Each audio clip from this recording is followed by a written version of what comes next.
Friends, in the previous lecture we had studied regarding Kirchhoff's laws and Kirchhoff's rules. One was junction rule, another was loop rule. Now we'll be taking the practical application of these rules and we'll be doing some numericals. But before going to numericals, let's recall those rules and something related to the numericals. Very first thing in the Kirchhoff's rules, we had seen the word analyzing a circuit. Analyzing a circuit means to find पहला काम to find electric current passing through different branches and दूसरा काम to find potential difference across different components. So here we'll in this numericals pertaining to Kirchhoff's rules, we have to analyze the circuit means we have to obtain the current passing through different branches as well as अगर पूछा हो तो potential difference across certain components. बराबर है. फिर Kirchhoff ने दो rule दिए थे. Kirchhoff first rule, it's also called junction rule, यानी applies only at junction.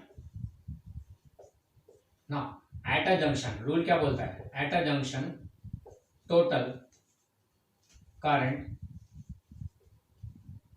Entering is equal to total current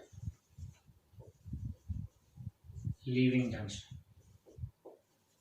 जितना टोटल करंट एंटर होता है उतना ही सामने टोटल करंट लीव करेगा. ये इक्वल टू रहेगा total entering current is equal to total leaving current. That is junction rule apply to Kirchhoff's first rule और junction rule apply to the junction. क्या करना है? जितना जंक्शन पे खड़े हो जितना भी टोटल इनकमिंग करंट है उसको टोटल मारो एंड जितना टोटल आउट गोइंग है दोनों को इक्वेट कर दो. ये हो गया. अच्छा, व्हाट अबाउट द करंट? तो करंट के डायरेक्शन के बारे में किरचॉफ ने बोला हुआ है कि you can choose any direction of current. You are free to choose the direction of current. No need to stick to the battery के बैटरी के पॉजिटिव से करंट निकलता है हमेशा, ऐसा नहीं. Okay, you need not stick to that. You can choose any direction of current. Just ध्यान क्या रखना है? ओनली वार्निंग क्या? While choosing the direction of current at least one current incoming, at least one current incoming और entering and at least one current leaving, यानी कि outgoing at the junction. Junction पे at least एक करंट इनकमिंग होना चाहिए, एटलीस्ट एक outgoing होना चाहिए. बराबर है? यानी कम से कम एक एंटरिंग और कम से कम एक leaving. You can not have all of them entering, क्योंकि अगर मान लो ये जंक्शन है, दिस इज जंक्शन, सारे करंट इनकमिंग रख लिए तो all the charges are coming here, where are they going? Conservation charge क्या बोलता है? Charges can not accumulate at a point. तो यहाँ एक्यूमुलेट तो हो नहीं सकते, यानी एटलीस्ट एक को तो आउटगोइंग करने का है. क्या बोलेंगे? यहाँ से करंट आया और यूं निकल गया. चार्जेस इधर से और इधर से आए and they move in this direction. बराबर है? दूसरी बात, you can not have all of them outgoing also. सारे आउटगोइंग भी नहीं रख सकते. क्यों? अगर ये सारे आउटगोइंग है तो चार्जेस सारे बाहर जाए तो आए कहां से? एट द जंक्शन चार्जेस आए कहां से? Charges can neither be produced. ये भी हमने देखा था कंजर्वेशन ऑफ चार्ज में. तो चार्जेस प्रोड्यूस भी नहीं हो सकते तो आए कहां से? तो at least one current you have to keep incoming. कम से कम एक करंट इनकमिंग रखने का, ताकि यहां से आया तीन पार्ट में डिस्ट्रीब्यूट हो गया, ऐसा बोलेंगे. So at least one incoming, at least one outgoing at every junction. ये याद रखने का है. किसको इनकमिंग किसको outgoing, that's your choice. You need not worry about which has to be incoming and which has to be outgoing. No need to run behind the battery कि उसके positive से करंट निकालो और जाने दो. होता है तो फाइन, नहीं तो you can choose any direction. ज्यादा से ज्यादा तुम बोलोगे सर डायरेक्शन गलत हो गया, तो करंट के डायरेक्शन में गलत क्या हो सकता है? अगर ये एक्चुअल डायरेक्शन उसका तो यूं आएगा. आगे हमने देख लिया कि अगर ये एक्चुअल डायरेक्शन उससे ऑपोजिट डायरेक्शन में करंट है तो करंट नेगेटिव मिलेगा एंड अगर सेम डायरेक्शन है तो करंट पॉजिटिव मिलेगा. तो whenever you get current negative means you have chosen the opposite direction.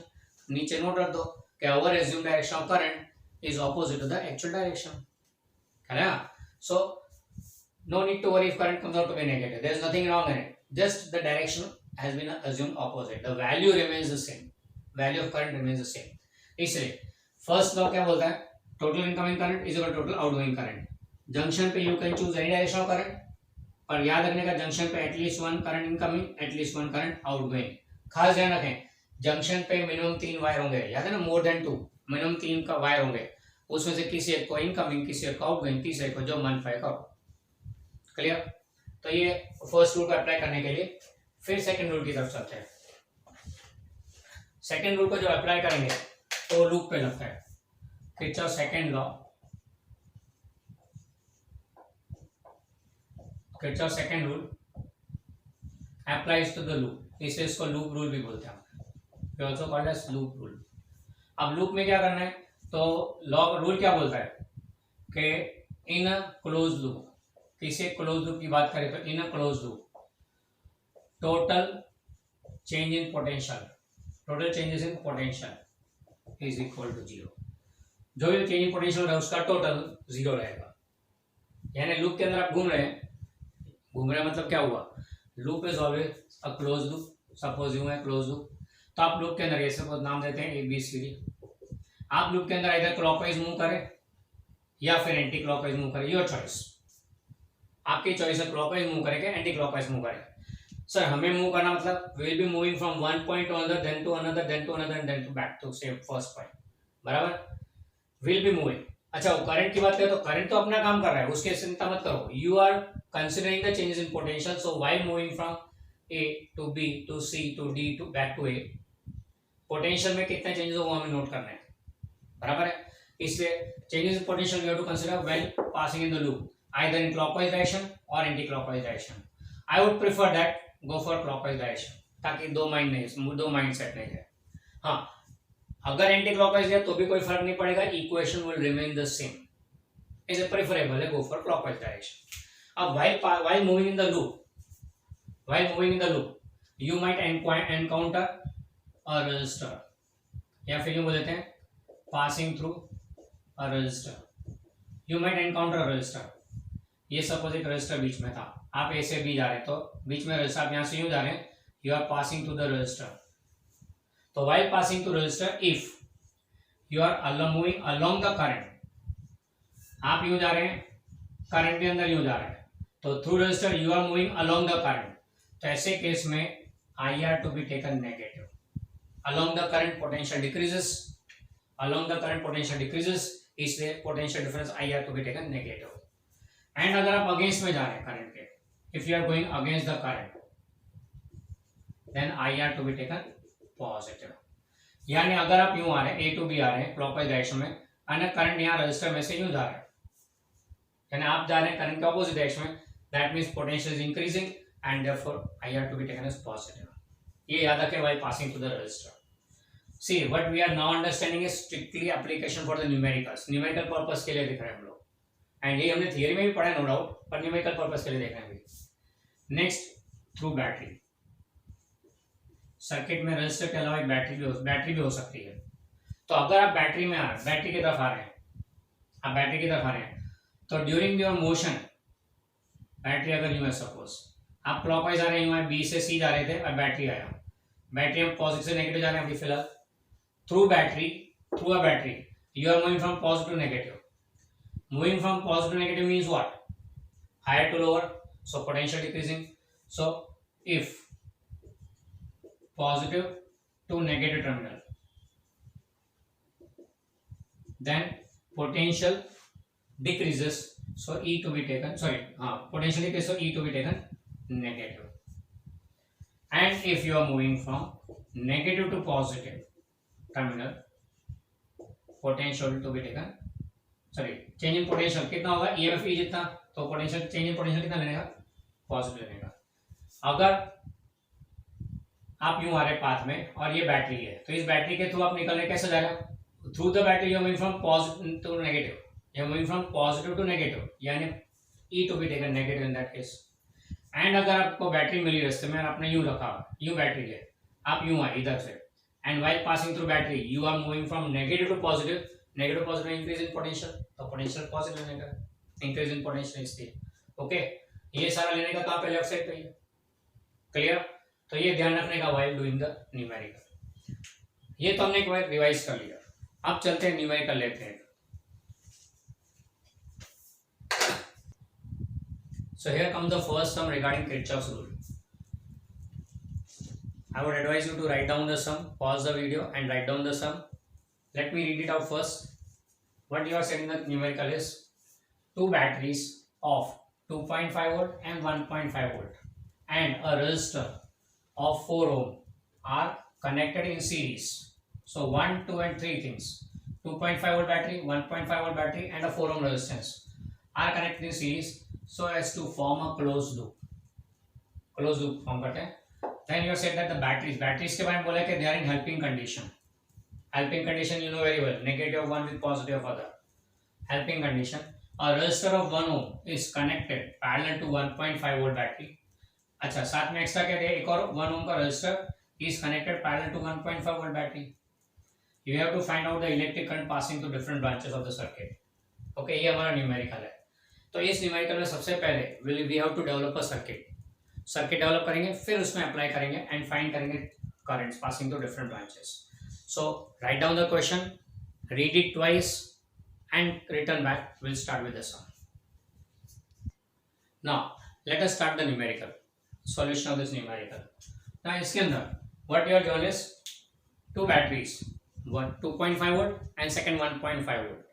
Both batteries are connected in series with a 4 ohm resistor. तीन चीजें सीरीज में and you are said that एक battery उसके बाद दूसरी battery, दोनों हेल्पिंग कंडीशन में, इसलिए एक का नेगेटिव दूसरे के पॉजिटिव के साथ. सेल्स के बारे में देखा था, ये E1 ये E2. यहाँ पे तो डायरेक्टली दिया हुआ है 2.5 volt and 1.5 volt, both are connected in helping condition and a third 4 ohm resistor series में हो गए so as to form a close loop. चलो इनका क्लोज लूप भी तैयार हो गया. This is your first impression of developing the first part of the circuit. अब यहाँ पे तीनों लाइन में आगे सीरीज में obvious and you get a close loop. I would advise that तीन कंपोनेंट एक साइड पे लगाए, बाकी तीन साइड खाली पड़ी है. तो इधर I will advise that distribute each one on one side. So इसको फिर से बनाते हैं ताकि हर एक साइड पे के कंपोनेंट बने and it becomes easier for us to understand the circuit. तो इसको हम लोग कुछ ऐसे ड्रॉ करते हैं. ये अपना फर्स्ट इंप्रेशन था. अब इसको ऐसे ड्रॉ करते हैं. एक बैटरी 2.5 वोल्ट की, उसके साथ दूसरी बैटरी 1.5 वोल्ट की, such that both are helping each other. एक का नेगेटिव दूसरे के पॉजिटिव के साथ 1.5 वोल्ट एंड तीसरा एक 4 ओम का रेजिस्टर. तीनों सीरीज में हो गए एंड क्लोज लूप भी बन गया. Same circuit now put in this manner. तीनों सीरीज में हो गए एंड क्लोज लूप बन गया. Now you are said that 1 ohm resistance connected parallel to 1.5 volt battery. 1.5 volt के पैरेलल में 1 ohm resistance. पैरेलल कनेक्शन है क्या, तो कंपोनेंट के दो एंड पॉइंट लेने के उधर कनेक्ट कर दो ये वाला कंपोनेंट, यानी बैटरी ऑफ 1.5 वोल्ट के पैरेलल में से 1.5 के दो टर्मिनल लिए उधर से ये पैरेलल कनेक्शन हो गया 1 ohm रेजिस्टर का. This completes the circuit. Circuit ऐसे बनी. अब नाम देते हैं हर एक टर्मिनल्स के A B C D E F G. Okay, ये हो गए नाम दे दिए हर एक टर्मिनल्स के. अब करंट डायरेक्शन सेट करना है. तो करंट डायरेक्शन के बारे में Kirchhoff has said that you can choose any direction of current you like. Okay, तो हम क्या करेंगे, किसी एक जंक्शन पे कॉन्सेंट्रेट करते हैं. सपोज जंक्शन जी पे कॉन्सेंट्रेट करते हैं. यहाँ पे तीन conductor 1 2 and 3. We have to choose at least one current incoming and one current outgoing. One incoming one outgoing. तो अपने एक आदत डालते हैं, एक को इनकमिंग करें बाकी सबको आउटगोइंग करते हैं. तो क्या अपना प्रॉब्लम नहीं. Let's make one current incoming to the junction G and other remaining currents outgoing. आने वाले को I1 बोल दिया तो जाने वाले को I2 और I3 बोल देते हैं. अब I3 यहां से पास होकर इधर आया, इधर से होता हुआ D पॉइंट पे पहुंचा. I2 बैटरी 1.5 वोल्ट से गुजरता हुआ D पे पहुंचा. I2 and I3 both combining at D will emerge from C, क्योंकि दो इनकमिंग एक तो आउटगोइंग होना ही पड़ेगा. एंड ये कौन बनेगा, तो I1 में से दो पार्ट अलग हुए थे I2 एंड I3, तो I2 I3 कंबाइन होकर I1 बनाएंगे. That I1 will pass through 4 ohm and through battery and again circuit complete. I1 आ गया ना, हिसाब बराबर. तो I1 divided distributed into two parts I2 and I3. I2 battery से होता हुआ इधर पहुंचा नेक्स्ट जंक्शन पॉइंट पे, ये I3 पहुंचा नेक्स्ट जंक्शन पॉइंट पे, दोनों इकट्ठे हुए वापस I1 फॉर्म हो गया. This how you set the direction of current. Now हमारा टारगेट क्या है इसमें, find the electric current to different branches. कौन कौन से करंट, I1 I2 and I3. We have to find three currents I1 I2 and I3. ये तीन करंट्स हमें फाइंड करना है. ओके, चलो शुरू करते हैं. सबसे पहले Kirchhoff junction rule at G. सबसे पहले at junction G using Kirchhoff's first rule. क्या बोला था फर्स्ट रूल ने, total incoming current equal total outgoing current, total current entering junction G, कितना करंट एंटर हो रहा है I1, जंक्शन जी पे खड़े हो, टोटल एंटरिंग करंट I1 है, आउटगोइंग करंट I2 और I3 है, तो यहाँ इक्वेशन बन जाएगा total entering current is I1, outgoing current is I2 plus I3, that's equation number 1। एक किरचॉफ जंक्शन रूल लगा दिया जी पे, एक और जंक्शन अवेलेबल है डी, वहां पे अप्लाई करते हैं, तो total incoming current I2 plus I3, outgoing current I1, तो I2 plus I3 equal to I1 हो गया यहाँ पे डी पे, वो तो ये तो है equation, so no need to repeat it again. अब चलते हैं किरचॉफ लूप रूल। तो पहले फॉर लूप, ये वाला लूप लेते हैं, A B C D G A, for loop A B C D G A in clockwise direction, do mention the direction of your motion, okay. तो यहाँ पे circuit में बता देते हैं यूं एरो करके, क्लॉकवाइज डायरेक्शन में घूम रहे हैं, यानी ए से शुरू करेंगे मूविंग टुवर्ड्स बी, ए से चलते हैं बी की तरफ, तो सबसे पहले क्या आएगा, ए से चले बी की तरफ, पहला है battery, through battery we are moving from positive to negative, while moving in the loop from A to B, पहले बैटरी एनकाउंटर किया, बैटरी के अंदर we are moving from positive to negative, potential positive negative potential decreases, तो कितना है 2.5 decreases point -2.5 decreasing है इसलिए। फिर आगे चले बी पे, बी के बाद passing to resistor 4 ohm, passing to resistor 4 ohm, हम यूं जा रहे हैं, करंट ऑपोजिट आ रहा है, ओके। यहाँ पे देखो we are moving in direction, हम लोग यूं आ रहे हैं, क्लॉकवाइज डायरेक्शन हमारे से बी से सी जा रहे हैं, करंट सी से बी जा रहा है, तो we are moving against current through resistance of 4 ohm, against current तो potential increases by I R, तो प्लस 4I1 इंक्रीजेस है, potential increases, so plus positive 4I1। फिर आगे चले सी पे, नाम के हिसाब से चलते हैं, ए से बी, बी से सी, सी से डी, सी से डी नो कंपोनेंट, फिर डी से जी की तरफ, डी से जी की तरफ फिर एक बैटरी आ गया, बैटरी के अंदर we are moving from positive negative, फिर से हम लोग पॉजिटिव नेगेटिव जा रहे हैं बैटरी में, मतलब डिक्रीज इन पोटेंशियल, तो -1.5 डिक्रीज हुआ तो नेगेटिव, इंक्रीज हुआ तो पॉजिटिव, जी पे आ गए, एंड जी से back to A, again no component here, so nothing to be added, ये total changing potential which is 0, ऐसा रूल बोलता है। इसको जरा सिंप्लीफाई कर तो क्या बनेगा ये, तो this will become 4I1 equal to 4, and therefore what you get is I1 is equal to 1 ampere, पहला करंट आपका आ गया, I1 is 4 ampere, 1 ampere sorry, okay. फिर चलते हैं सेकेंड लूप की तरफ, सेकेंड लूप के बारे में बात करें तो सेकेंड लूप कौन सा लेंगे, तो फॉर लूप, नाम लूप का G D E F G, for loop G D E F G in clockwise direction, G से D चलते हैं, G से D बैटरी आगे बीच में, बैटरी के अंदर नेगेटिव से पॉजिटिव जा रहे हैं, तो पोटेंशियल नेगेटिव से पॉजिटिव जा रहे हैं, पॉजिटिव पोटेंशियल इंक्रीजिंग कितना 1.5 इंक्रीजिंग, तो प्लस 1.5, अब पहला ही टर्म इससे पॉजिटिव लिखने की जरूरत नहीं है, 1.5, फिर D से E I nothing, E to F, E से F we are moving through resistance of 1 ohm in direction opposite to the current, resistor में करंट यूं जा रहे हैं, हम यूं जा रहे हैं, तो ऑपोजिट अगेंस्ट करंट हो गया, तो प्रोडक्ट पॉजिटिव IR, तो प्लस 1 इंटू I3 हो गया, फिर घूम के वापस G पे आ गए, और कुछ बचा नहीं, 2 ही कंपोनेंट है, 2 ही टर्म हुए, याद रखिए जितने कंपोनेंट्स होंगे 1 2 3 कंपोनेंट है, 3 टर्म हुए, 1 2 और 3, यहाँ 2 ही कंपोनेंट है तो 2 ही टर्म रहेंगे, इज इक्वल टू 0 एज पर द रूल। अब इसको सिंप्लीफाई करो तो I3 क्या मिला, I3 comes out to be -1.5, अरे माइनस आ गया रे, नेगेटिव साइन है करंट, मतलब again statement, our assume direction of I3 is opposite to its actual direction, यानी हमने क्या अज्यूम किया था, ये तो हमने अज्यूम किया हुआ है, हमको पता नहीं करंट कौन सी डायरेक्शन में आ रहा है, so our assume direction of I3 is opposite to the actual direction ही होगा, हमने क्यों अज्यूम किया, कोई प्रॉब्लम नहीं, नेगेटिव है, no need to change anything, right a note, put a note here, negative sign of I3 indicates that our assumed direction of I3 is opposite to its actual direction,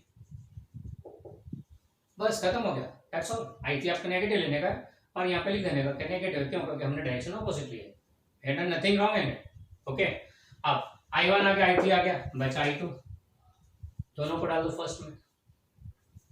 तो using values of I1 and I3 in equation 1, तो what you get is I1 कितना है 1 is equal to I2 ढूंढने का है plus negative 1.5, so this will make I2 equal to 2.5 ampere, this will make I2 equal to 2.5 ampere.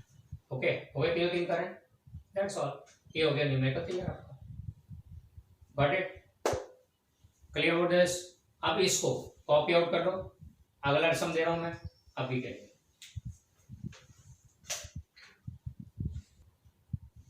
So friends, after completing the first sum, hope you understood the entire solution. Now we move on to the next sum. I have presented the next sum on the board. Please copy it down. Let me read it out so that while writing it doesn't make problem to you. Two batteries of EMF 2 volt and 1 volt and having internal resistance 2 ohm and 1 ohm respectively. यानी 2 volt की battery का 2 ohm resistance, 1 volt की battery का 1 ohm resistance are connected. दोनों batteries को connect किया in opposing manner so as to form a closed loop. A resistor of 10 ohm is connected in such a way that its one end is connected to positive terminal of both batteries while the other end is connected to negative terminals of both the batteries. Find electric current through 10 ohm resistor. Current खाली 10 ohm resistor में से ही find करना है. Okay, so that's the sum. Copy it out. Try to make the circuit by yourself. Now the circuit diagram will look somewhat like this. One battery, let's say 2 volt and having internal resistance 2 ohm. So we show internal resistance this way. Internal resistance always shown either connected to the battery or if you draw it separately, तो इसको यूं भी बता सकते हैं, ये battery हो गई, इंटरनल रेजिस्टेंस उसको यूं बॉक्स में बता देने का, डॉटेड बॉक्स में, तो ये बैटरी का इंटरनल रेजिस्टेंस हो गया। Use either of the two methods, it doesn't matter if you draw this one also. अब how to consider this one, तो अब battery having internal resistance 2 ohm, इसमें बैटरी एक कंपोनेंट हो गया, इंटरनल रेजिस्टेंस अलग कंपोनेंट हो गया, एंड रेजिस्टेंस वाला केस हो गया। लेकिन गिनने का दोनों को सेपरेट, भले दोनों एक में ही है, it's the battery's internal resistance, but while calculating in the circuit एक बैटरी है और दूसरा रेजिस्टेंस है।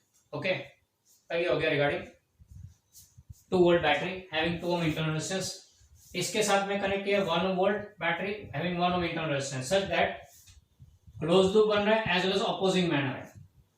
तो ऑपोजिंग मैनर मतलब पॉजिटिव पॉजिटिव,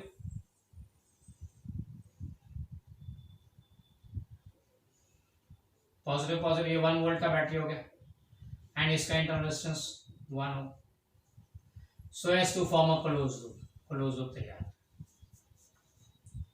ये पहला पार्ट हो गया क्वेश्चन का।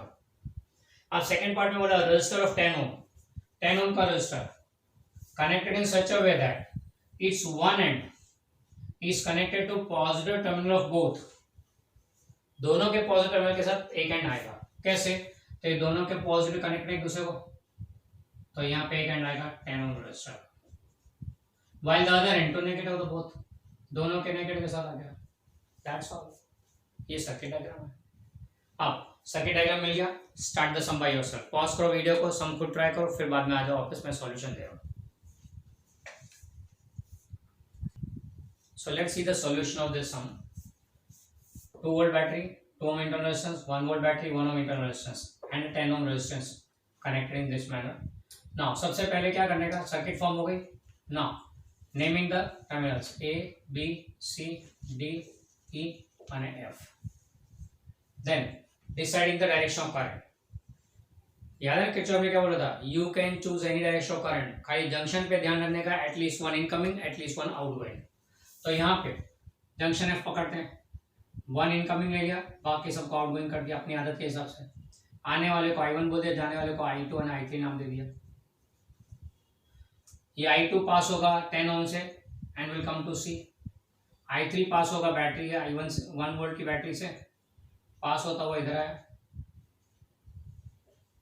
दिस वे, एंड दोनों इकट्ठे होकर वापस I1 बना देंगे, जो ये बैटरी से पास होता हुआ यहाँ पे आ गया। ओके, फिर शुरू करते हैं। सबसे पहले Kirchhoff's first rule, at junction F using Kirchhoff's first rule या जंक्शन रूल। क्या बोलेगा? Total incoming current I1 is equal total outgoing current I2 plus I3। Let's say equation number 1। Target याद है ना क्या ढूंढना है? हमें बोला 10 ओम के रेजिस्टर से कितना करंट पास हो रहा है, यानी our target is to find value of I2। ये याद रखना, I2 फाइंड करना है। ओके, तो I2 हमारा टारगेट है। ये हो गया फर्स्ट इक्वेशन। चलो दूसरे जंक्शन पे अप्लाई करते हैं फिर से Kirchhoff's first rule, incoming total I2 plus I3 is equal to I1। तो ये इक्वेशन हो गया, so no need to do it that. Next we go for close loop, तो ये ऊपर वाला लूप ले लेते पहले। तो for loop A B C F A in clockwise direction, A B C F A में क्लॉकवाइज डायरेक्शन में चल रहे हैं। तो पहले A से B की तरफ, A से B की तरफ पहला आया बैटरी, A से B की तरफ पहला आया बैटरी। सो बैटरी के अंदर we are moving from A to B, battery के अंदर we are moving from positive to negative terminal, यानी पोटेंशियल डिक्रीजेस -2। फिर है resistor of 2 ohm, we are moving like this, current is coming like this, तो we are moving against the current through 2 ohm resistance, against the current तो positive, तो +2I1। फिर आगे चले B से C की तरफ, कुछ नहीं है, C से F की तरफ, we are moving from C to F like this, we are moving against the current I2 through resistance 10 ohm, we are moving against the current I2 through resistance 10 ohm, against तो +10I2। And फिर F पे आ गए, F से nothing, loop खत्म, equal to 0। बराबर है? तो ये इक्वेशन क्या बनेगा? अब यहाँ पे हमें तो I2 फाइंड करना है, I1 का फॉर्मूला डाल देगा फ्रॉम 1, तो -2 + 2 into I2 plus I3 plus 10I2 equal to 0। Simplify करें इसको तो क्या बनेगा? ये 2 को उधर भेज देते हैं, 2I2 plus 10I2 will be 12I2 plus 2I3, 12I2 plus 2I3 equal to 2। ये नंबर को इधर भेजिए, so divide this one. Equation तो 2 के मल्टीपल में दिख रहे हैं, इससे करते हैं, कम करते हैं, 2 से डिवाइड करते हैं, तो this will be 6I2 plus I3 equal to 1। Let's see equation number 2। यहाँ पे हमने इक्वेशन 1 का यूज किया, साथ में लिख देने का यूजिंग इक्वेशन 1, यहाँ 1 का यूज किया ना। Okay, clear? फिर चलते हैं सेकेंड लूप में। For loop F C D E F, F C D E F loop के लिए क्लॉकवाइज डायरेक्शन में चलते हैं, इन क्लॉकवाइज डायरेक्शन। तो क्या आएगा? F से C की तरफ passing through 10 ohm resistance along the current, F से C जा रहे हैं ना, F से C we are moving like this, current also same direction, तो passing through 10 ohm along the current I2, along ऐसे नेगेटिव। फिर C से D है नथिंग, D से E जा रहे हैं, पहले रेजिस्टेंस आया 1 ओम का, अब 1 ओम के रेजिस्टेंस में we are moving against the current I3, we are moving against the current I3, तो +1 इंटू I3। फिर बैटरी में आ गए, inside battery we are moving from negative to positive, inside the battery we are moving from negative to positive, यानी increase in potential, so +1। E पे आ गए, E से वापस F, no component equal to 0। So this equation becomes -10I2 plus I3 equal to -1। ये हो गया equation number 3। Remember our target, we want I2, तो 2 and 3 को अगर ध्यान से देखो तो having two variables I2 and I3, तो I3 को एलिमिनेट करना पड़ेगा, तो उसके लिए क्या करेंगे? Subtracting 2 and 1, 2 and 3, 2 - 3, subtracting equation 3 from 2, या फिर एक काम करते हैं more simpler, 6I2 plus I3 equal to 1, ये इक्वेशन 2 लिख दिया। फिर negative 10I2 plus I3 equal to -1, ये इक्वेशन 3 लिख दिया। अपना 10th का मेथड इसको एलिमिनेट करें ना, तो प्लस माइनस प्लस कैंसिल हो गया I3, 16I2 equal to 2, so I2 equal to 1/8 ampere. ये हो गया current I2 through 10 ohm resistance. Clear?